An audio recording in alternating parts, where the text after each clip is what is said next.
آپ صلی اللہ علیہ وآلہ وسلم نے فرمایا، ہر مسلمان پر صدقہ لازم ہے۔ صحابہ نے عرض کیا، اگر کسی کے پاس کچھ نہ ہو تو؟ آپ صلی اللہ علیہ وآلہ وسلم نے فرمایا، وہ اپنے ہاتھوں سے کام کرے، خود بھی فائدہ اٹھائے اور صدقہ بھی کرے۔ نبی اکرم صلی اللہ علیہ وآلہ وسلم نے فرمایا، صدقہ گناہوں کو ایسے مٹا دیتا ہے جیسے پانی آگ کو بجھا دیتا ہے۔ صدقہ دینے والے کو دنیا اور آخرت میں بے شمار فوائد حاصل ہوتے ہیں۔ قرآن مجید میں اللہ تعالیٰ فرماتے ہیں، جو مال تم اللہ کی راہ میں خرچ کرو گے وہ تمہیں پورا پورا دیا جائے گا اور تم پر ظلم نہ ہوگا۔ اس ویڈیو میں صدقہ دینے کے 50 فوائد بیان کیے جا رہے ہیں۔ صدقہ دینے سے اللہ کی رضا حاصل ہوتی ہے۔ صدقہ گناہوں کی معافی کا ذریعہ بنتا ہے۔ صدقہ دینے سے آخرت میں درجات بلند ہوتے ہیں۔ صدقہ دینے سے قبر کے عذاب سے نجات ملتی ہے۔ صدقہ دینے سے مشکلات اور مصیبتیں دور ہوتی ہیں۔ صدقہ قیامت کے دن سایہ فراہم کرے گا۔ صدقہ مصیبتوں اور بلاؤں کو دور کرتا ہے۔ صدقہ اللہ تعالیٰ کے غضب کو ٹھنڈا کرتا ہے۔ صدقہ دعاؤں کی قبولیت میں مدد کرتا ہے۔ صدقہ انسان کے مرنے کے بعد اس انسان کے لیے اجر کا باعث بنتا ہے۔ صدقہ دینے سے معاشرے کے محتاج لوگوں کی مدد ہوتی ہے، جس سے وہ لوگ صدقہ دینے والوں کو دعائیں دیتے ہیں۔ یہ دعا انسان کی تقدیر بدل دیتی ہے۔ صدقہ خوشحالی کا باعث بنتا ہے۔ صدقہ دینے والے کے لیے جنت کی راہیں ہموار ہوتی ہیں۔ یہ بندے کو جنت تک لے جاتا ہے۔ صدقہ قبر میں روشنی کرے گا، کیونکہ قبر اندھیرے کا گھر ہے۔ دنیا میں کسی کے گھر چراغ جلائیں گے تو ہماری قبر بھی روشن ہوگی۔ صدقہ بیماریوں سے شفا کا ذریعہ بنتا ہے۔ صدقہ دینے سے حلال رزق میں اضافہ ہوتا ہے۔ صدقہ غرور اور تکبر کو ختم کرتا ہے۔ صدقہ جہنم کی آگ سے بچاتا ہے۔ صدقہ دل کو سکون عطا کرتا ہے۔ صدقہ دل کو نرم کرتا ہے۔ صدقہ مالدار اور غریب کے درمیان محبت بڑھاتا ہے۔ صدقہ اللہ تعالیٰ کے حکم کی تعمیل ہے۔ صدقہ انسان کو سخی بناتا ہے۔ صدقہ آخرت میں نیکیوں کے ترازو کو بھاری کرے گا اور بندے کو جنت کا حقدار بنائے گا۔ صدقہ دینے سے بندہ اپنے اللہ کے مزید قریب ہوتا ہے۔ صدقہ دلی راحت اور خوشی کا باعث بنتا ہے۔ صدقہ دشمن کے شر سے بچاتا ہے۔ صدقہ ظالم کے ظلم سے بچاتا ہے۔ صدقہ لوگوں کی بری چالوں سے بچاتا ہے۔ صدقہ بدگمانی اور حسد کو ختم کرتا ہے۔ صدقہ اللہ کے فرشتوں کی دعاؤں کا سبب بنتا ہے۔ صدقہ دنیاوی اور اخروی کامیابی کا ذریعہ ہے۔ صدقہ ضرورت مندوں کی دعاؤں کا وسیلہ بنتا ہے۔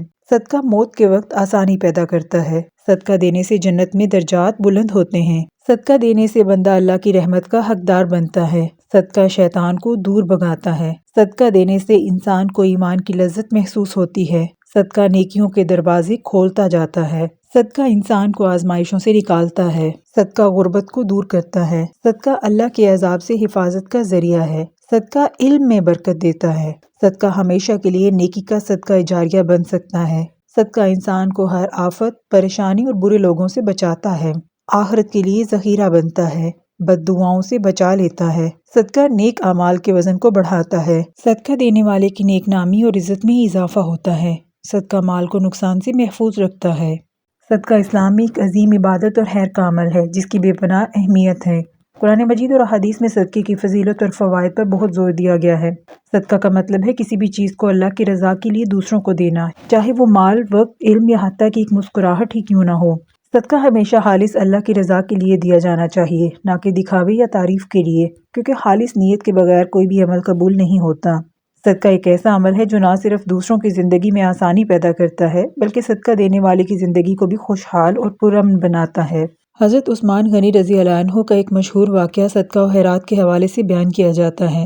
یہ واقعہ مسلمانوں کی مالی امداد اور اللہ تعالیٰ کی برکت کے مظہر کے طور پر مشہور ہے۔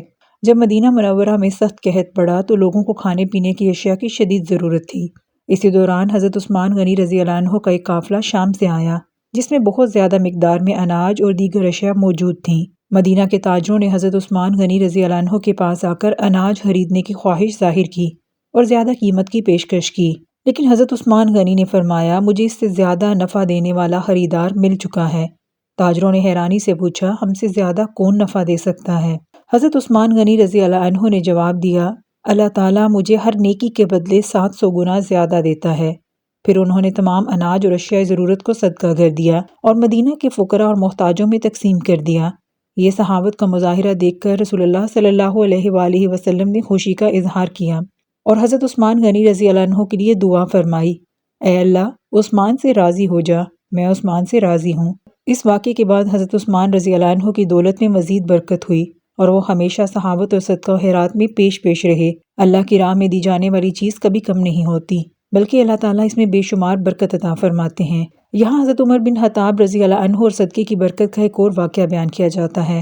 حضرت عمر بن خطاب رضی اللہ عنہ کے دور خلافت میں ایک شخص ان کے پاس آیا۔ وہ شخص قرض میں مبتلا تھا اور اپنی پریشانی کا ذکر کرنے لگا۔ وہ شخص غریب تھا اور قرض کی ادائیگی کے لیے بے بس تھا۔ حضرت عمر رضی اللہ عنہ نے اس سے پوچھا، تم نے اللہ کی راہ میں کچھ صدقہ کیا ہے؟ وہ شخص حیرانی سے بولا، امیر المومنین، میں خود محتاج ہوں، صدقہ کیسے دے سکتا ہوں؟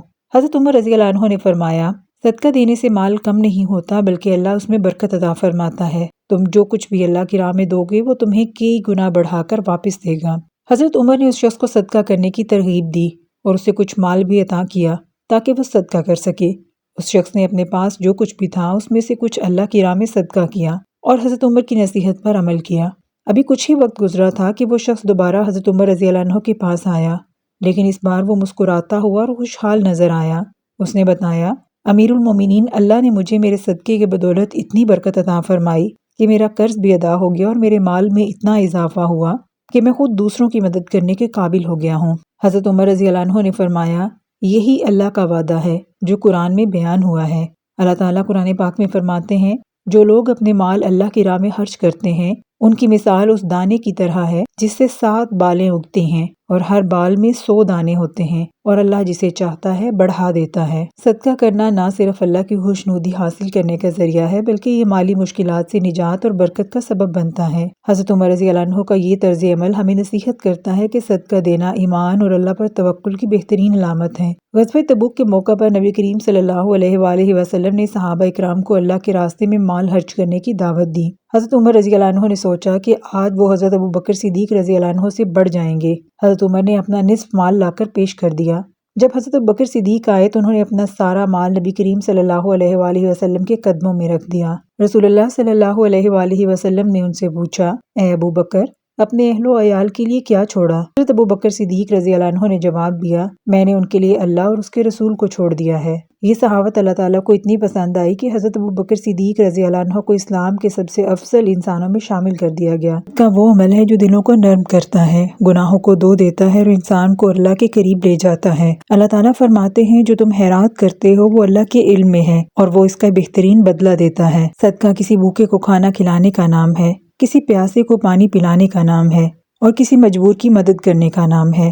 یہ وہ عمل ہے جو زمین پر ضرورت مندوں کی دعاؤں اور آسمان پر فرشتوں کی گواہی بن جاتا ہے۔ اللہ کے نبی صلی اللہ علیہ وآلہ وسلم نے فرمایا، صدقہ گناہوں کو ایسے ختم کرتا ہے جیسے پانی آگ کو بجھا دیتا ہے۔ صدقہ دینے والے کے مال میں کمی نہیں آتی بلکہ اللہ اس میں بے حساب برکت عطا فرماتے ہیں۔ جب آپ صدقہ دیتے ہیں تو آپ اپنی دنیا اور آخرت دونوں کو روشن کر رہے ہوتے ہیں۔ یہ عمل آپ کے دل کو سکون اور روح کو اطمینان عطا کرتا ہے کیونکہ یہ اللہ کی رضا کا ذریعہ ہے۔ یاد رکھیں، صدقہ دینا مال کا ضیاع نہیں بلکہ اللہ کے خزانے میں جمع کرنے کا ذریعہ ہے۔ صدقہ وہ دروازہ ہے جو جنت کے قریب لے جاتا ہے۔ آئیے ہم سب اللہ کی رضا حاصل کرنے کے لیے صدقہ دیں، اپنی نعمتوں کو دوسروں کے ساتھ بانٹیں اور اپنی آخرت کو سنواریں، کیونکہ صدقہ دینے والے کو اللہ تعالیٰ کے نزدیک بلند مقام عطا کیا جاتا ہے۔ آخر میں ایک بات ذہن میں رکھیں، صدقہ دینے والا نہ صرف دنیا میں خوشی پاتا ہے بلکہ قیامت کے دن اللہ کی خوشنودی اور جنت کا حقدار بن جاتا ہے۔ اللہ تعالیٰ مجھے اور آپ کو زیادہ سے زیادہ صدقہ دینے کی توفیق عطا فرمائے، آمین۔